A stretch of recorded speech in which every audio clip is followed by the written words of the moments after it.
नमस्कार, मैं हूं आपके संग नित्यम मंत्र यंत्र तंत्र वास्तु के विशेष कार्यक्रम के साथ। दिवाली की रात हर कोई चाहता है कि उसके घर में माता लक्ष्मी का आगमन हो। आप भी चाहते होंगे कि आपके घर में दिवाली की रात निश्चित रूप से माता लक्ष्मी का आगमन हो और आपके घर में अस्थिर रूप से लक्ष्मी का वास हो। अगर ऐसा चाहते हैं तो दिवाली से पहले कुछ चीज़ जो आपके घर में है उसे आपको अपने घर से निकाल देना चाहिए। कुछ लोगों की आदत होती है कि जो चीज़ें काम की नहीं है, जिसका इस्तेमाल नहीं करते हैं, या जो चीज़ें टूटी फूटी है उसे भी घर में रखे रहते हैं, चाहे उसका कुछ भी करे ना करे लेकिन फिर भी घर में रखे रहते हैं। ऐसी गलती आपको नहीं करना है अगर आप चाहते हैं कि दिवाली के समय आपके घर में माता लक्ष्मी का आगमन हो। इसके साथ साथ दिवाली के पहले सब लोग अपने घर की रंग करते हैं, रंगाई पुताई करते हैं। तो रंगों का आपको क्या ध्यान रखना है, किस तरह के रंगों से अपने घर को रंगना है, ये चीज़ें भी आपको जानना बेहद जरूरी है। तो बने रहिए हमारे साथ, हम आपको बताएंगे माँ लक्ष्मी के स्वागत के लिए दिवाली से पहले हटा ले घर से ये 9 चीज़ें। लेकिन इसके पहले अगर आप हमारे चैनल को सब्सक्राइब नहीं किए हैं तो कृपया इसे सब्सक्राइब कर ले तथा बेल बटन को भी दबाएं ताकि नए वीडियो का नोटिफिकेशन आपको तुरंत मिल जाए। दिवाली हिंदू धर्म का प्रमुख त्योहार है। यह त्योहार कार्तिक मास की अमावस्या के दिन मनाया जाता है। दिवाली की तैयारी पहले से ही होने लगती है। घर की साफ सफाई, रंगाई पुताई की जाती है और उसे रंग बिरंगी झालरों से सजाया जाता है। मानता है कि दिवाली में माँ लक्ष्मी घर आती है। ऐसे में उनके स्वागत के लिए कुछ चीज़ें ऐसे हैं जिसे आपको अपने घर में नहीं रखना चाहिए। अगर ये चीज़ें आप दिवाली से पहले अपने घर से निकाल देते हैं तो निश्चित रूप से माँ लक्ष्मी आपके घर में स्थिर रूप से निवास करती है। सबसे पहली चीज़ है टूटा हुआ दर्पण। वास्तु शास्त्र के अनुसार टूटा हुआ दर्पण रखने से घर में नकारात्मक ऊर्जा सक्रिय रहती है और परिवार के सदस्यों को मानसिक तनाव का सामना भी करना पड़ता है। इसलिए दिवाली से पहले अगर आपके घर में कोई टूटा हुआ दर्पण है तो आप इसे निश्चित रूप से निकाल दीजिए। टूटा फर्नीचर। वास्तु शास्त्र के अनुसार घर में टूटा फर्नीचर रखना अशुभ माना जाता है। घर का फर्नीचर एकदम सही हालत में होना चाहिए। वास्तु के अनुसार फर्नीचर में टूट फूट बुरा असर डालता है और दिवाली के पहले आप इसे अपने घर से निकाल दीजिए अगर आपके घर में कोई टूटा फूटा फर्नीचर है। खंडित मूर्तियां। कभी भी भूल कर भी किसी देवी देवता की खंडित मूर्ति या तस्वीर की पूजा नहीं करनी चाहिए। दुर्भाग्य को दूर करने के लिए दिवाली से पहले ऐसी फोटो और मूर्तियों को जरूर किसी पवित्र स्थान में ले जाकर दबा दीजिए या किसी वृक्ष, पीपल के वृक्ष के नीचे रख दीजिए। ऐसा आपको दिवाली से पहले कर लेना है। कोई भी खंडित मूर्ति अपने घर में ना रखे, यही आपके लिए अच्छा होगा। टूटे हुए बर्तन।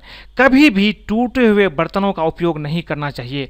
इस दिवाली आप ऐसे सभी बर्तन जिनका आप लंबे समय से इस्तेमाल नहीं कर रहे हैं या फिर टूटे हुए हैं, उन्हें घर से जरूर बाहर कर दे। ये घर में लड़ाई का कारण बनते हैं और माँ लक्ष्मी भी ऐसे घर में निवास नहीं करते हैं। तो अगर आपके किचन में कोई टूटा हुआ बर्तन है तो निश्चित रूप से उसे निकाल करके बाहर फेंक दीजिए।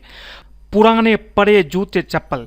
दिवाली के त्यौहार से पहले घर की सफाई करते समय अपने पुराने जूते चप्पलों जिनका आप उपयोग नहीं करते हैं उन्हें घर से बाहर करना ना भूलें। फटे पुराने जूते चप्पल घर में नकारात्मकता और दुर्भाग्य लाते हैं। इसलिए आप दिवाली से पहले पुराने जूते चप्पल जिसका इस्तेमाल नहीं करते हैं अपने घर से बाहर कर दीजिए। कुछ लोगों की आदत होती है कि वो पुराने जूते चप्पल को भी अपने घर में रखे हुए रहते हैं, उसका इस्तेमाल नहीं भी करते हैं तो भी उसे आप रखे रहते हैं। ऐसा आपको नहीं करना चाहिए, ये आपके लिए अच्छा नहीं है। बंद घड़ी। वास्तु के अनुसार घड़ी आपके प्रगति का प्रतीक होती है। ऐसे में बंद घड़ी निश्चित रूप से आपकी उन्नति में बाधक है। इसलिए यदि घर में खराब घड़ी है तो उसे दिवाली से पहले जरूर घर से निकाल दीजिए। अगर आपके घर में कोई भी बंद घड़ी है तो निश्चित रूप से आप उसे ढूंढ करके घर से बाहर जरूर कर दे। दिवाली से पहले आपको ये काम कर लेना है। छत के हिस्सों को रखें साफ सुथरा। इस दिवाली से पहले घर की छत साफ करें और पहले से पड़े हुए कूड़ा कबाड़ या प्रयोग में ना लाया गया जाने वाला सामान को भी आप छत पर से बाहर कर दें। कई लोगों की आदत होती है कि अपने घर के छत पर बहुत सारे कूड़ा कबाड़ रखते हैं। ऐसा आपको नहीं करना है, भूल कर भी आप ना करें। खंडित तस्वीरें, यदि घर में कोई टूटी हुई तस्वीरें हो उसे भी घर से बाहर कर दे। वास्तु के अनुसार टूटी हुई तस्वीरों से घर का वातावरण प्रभावित होता है। दिवाली से पहले अगर आपके घर में कोई भी खंडित तस्वीरें हैं, कोई टूटी फूटी तस्वीरें हैं, तो आप इसे निश्चित रूप से बाहर कर दें। खराब इलेक्ट्रॉनिक सामान, यदि आपके घर में कोई इलेक्ट्रॉनिक सामान खराब पड़े हैं तो उसे बनवाकर दोबारा इस्तेमाल में लें, या फिर दिवाली से पहले घर से बाहर करना ना भूलें। खराब पड़े ये बिजली के सामान आपके सेहत और सौभाग्य दोनों के लिए बहुत ही अशुभ साबित होते हैं। इसलिए आप चाहते हैं कि दिवाली के समय माता लक्ष्मी आपके घर में प्रवेश करे, तो आप खराब इलेक्ट्रॉनिक सामान को अपने घर से बाहर कर दें। बहुत लोगों की आदत होती है कि घर में कोई भी अगर खराब इलेक्ट्रॉनिक सामान है तो उसे भी घर में रखे रहते हैं। ये आपको बिल्कुल भी नहीं करना चाहिए। इसके साथ साथ आप दिवाली से पहले अपने घर की रंग और पुताई करते हैं। रंगों का आपको खास ध्यान रखना है। दीपावली पर महालक्ष्मी के स्वागत में कई दिनों पहले से ही हम तैयारियों में जुट जाते हैं। घरों और व्यापारिक स्थानों की साफ सफाई, रंग रोगन किया जाता है। यदि वास्तु नियमों के अनुसार दिशाओं और रंगों को ध्यान में रखकर कार्यस्थल या घर पर पेंट करवाया जाए तो निश्चित रूप से हमें शुभ परिणाम प्राप्त होंगे और खुशियां, सफलता और समृद्धि हमारे जीवन में दस्तक देगी। आपको कुछ रंगों से बचना चाहिए, कुछ रंग आपको इस्तेमाल नहीं करना चाहिए। जब भी आप घर की रंग पुताई करते हैं उस समय आप ये चीज़ का ध्यान रखें।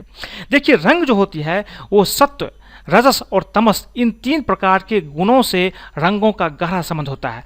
रंगों के अनुसार व्यक्ति शारीरिक एवं मानसिक रूप से प्रभावित होता है। तामसिक रंग गहरे होते हैं, इनमें गहरे नीले, भूरे एवं काले रंग मुख्य है। घर की सजावट में तामसिक रंगों का प्रयोग नहीं करना चाहिए, यानी कि आपको गहरे नीले, गहरे भूरे या काले रंग का प्रयोग नहीं करना चाहिए। ये रंग व्यक्ति को सुस्त एवं आलसी बनाते हैं। घर में सौहार्द वातावरण के लिए नम्र, हल्के एवं सात्विक रंगों का प्रयोग किया जाना चाहिए। आसमानी, हरे, सफ़ेद तथा अन्य हल्के रंगों को सात्विक रंग माना गया है। दिशा के अनुसार घर में इसका प्रयोग करना बहुत ही शुभ होता है। तीखे लाल, नारंगी और गुलाबी रंग रजस कहलाते हैं, जो इच्छाओं में वृद्धि करते हैं। आपको इन रंगों से भी बचना चाहिए। अब आपको ये मैं बताता हूँ कि कौन सा रंग आपको कहाँ प्रयोग करना चाहिए। देखिए, हल्के नीले एवं हरे रंग को वास्तु में स्वास्थ्य के प्राकृतिक स्रोत के रूप में देखा जाता है। ये रंग ठंडे और कोमल होते हैं और इनसे संयमित और शांतिमय विकम्पन पैदा होता है। उत्तर दिशा की तरफ वाले कमरों के लिए नीला और पूर्व दिशा की तरफ के लिए हरा रंग करवाना वास्तु में अच्छा माना गया है। इसके अलावा इन रंगों का प्रयोग घर के ड्राइंग रूम में करना उचित होता है। हल्के नीले रंग का बाथरूम भी वास्तु में शुभ माना गया है। पीले रंग व्यक्ति के स्नायु तंत्र को संतुलित एवं मस्तिष्क को सक्रिय रखता है, अतः इस रंग को अध्ययन कक्ष या लाइब्रेरी में उपयोग करना लाभप्रद होगा। बैगनी रंग को उत्साहवर्धक एवं अवसाद का नाश करने वाला होने के कारण इसका उपयोग योग एवं साधना कक्ष या पूजा स्थल में शुभ होता है। कमरे की छत को सफ़ेद रंग से पेंट करने पर कमरे में अधिक उष्मा एवं प्रकाश रहेगा, पर पूरे कमरे में सफ़ेद रंग नहीं किया जाना चाहिए, क्योंकि वास्तु में इस रंग को अल्पजीवी माना गया है। गुलाबी, लाल, नारंगी रंग आपसी संबंधों को सुदृढ़ बनाते हैं, अतः शयन कक्ष में दक्षिण दिशा की तरफ इन रंगों का प्रयोग लाभकारी सिद्ध होगा। आग्नेय कोण में बनी रसोई घर में भी हल्का लाल या नारंगी रंग शुभ फलों में वृद्धि करता है। पश्चिम दिशा में क्रीम, स्लेटी, सुनहरा, हल्का पीला या लाइट ब्लू रंग लाभकारी होगा। घर के मुख्य द्वार के लिए रंग का चुनाव घर की दिशा के आधार पर किया जाना चाहिए। ऐसा करने से सकारात्मक ऊर्जाओं में वृद्धि होगी एवं पर्यावरण सौहार्दपूर्ण बना रहेगा। आपका घर का वातावरण बहुत ही अच्छा बना रहेगा। तो आज मैंने आपको बताई कि दिवाली से पहले क्या चीज़ें आपको अपने घर से बाहर निकाल देना चाहिए, और साथ में अगर आप अपने घर की रंग पुताई करते हैं तो उसमें किन रंगों का ध्यान रखना चाहिए। अगर आपको ये वीडियो पसंद आए तो कृपया इसे लाइक करें, सब्सक्राइब करें तथा अपने दोस्तों के साथ भी शेयर करें, ताकि वो भी इन चीज़ों को समझकर अगर अपने घर में रखे जो कूड़ा कबाड़ है उसको बाहर निकाल देते हैं दिवाली के पहले, और घर की रंग पुताई में रंगों का ध्यान रखते हैं, तो उसके जीवन में भी माँ लक्ष्मी का आगमन होता है। आज के लिए बस इतना ही। धन्यवाद।